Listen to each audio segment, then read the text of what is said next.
ako sa EDSA in support of Senator Marcoleta, baby! Hindi tayo papayag na arestuhin si Senator Marcoleta dahil lamang pinamunuan niya ang investigasyon laban sa flood control mess. What?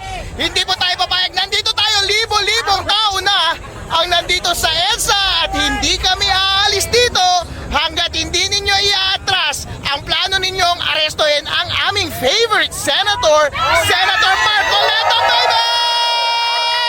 I love you! I love you! Mwah! Narito po ang statement ng Iglesia ni Cristo. Hindi tutol ang Iglesia ni Cristo sa pagpapatupad ng batas. Pero tutol kami sa pagbaluktot sa batas, lalo na kung ang layunin ay para pagtakpan ang katiwalian. Gaya ng alam ng marami, si Senator Dante Marcoleta ay nanguna sa pag-iimbestiga sa isa sa pinakamalaking pandarambong na naganap sa ating kasaysayan. Sinimulan niya ito nang siya pa ang chairman ng Blue Ribbon Committee ng Senado. Subalit, pinalitan ng liderato ng kumiting ito. Gayunpaman, itinuloy niya ang paghahanap ng hustisya para sa atin na mga mamamayan. Ang ipinagtataka namin ay kung bakit siya na nagsusulong sa pag-expose ng mga sangkot sa napakalaking pagnanakaw sa Pilipinas ang kakasuhan at ipakukulong sa halip na ang mga na-expose. Ang ikinakaso kay Senator Marcoleta ay plunder na isang non-bailable crime.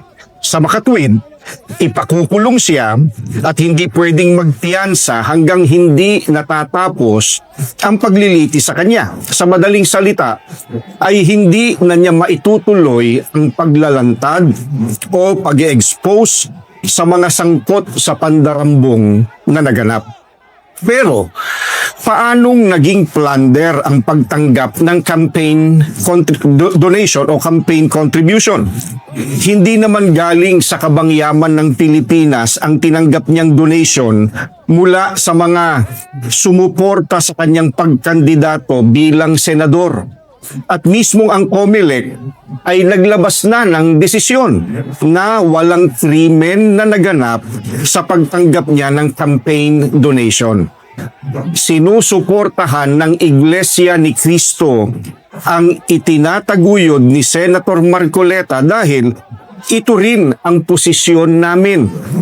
Nananawagan kami para sa transparency, accountability, justice, and peace.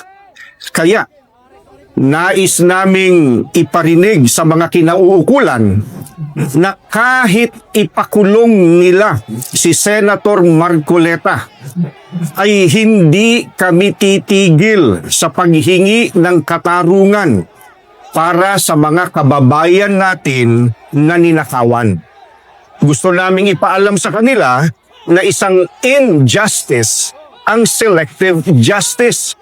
At hindi kami mananahimik sa harap nitong napakalaking pagyurak sa katarungan na hinihingi ng ating mga kababayan. Yan ang ating Bravo Balita. Salamat sa panonood. Follow at subscribe at like na po kayo sa aming Facebook, YouTube at TikTok channel.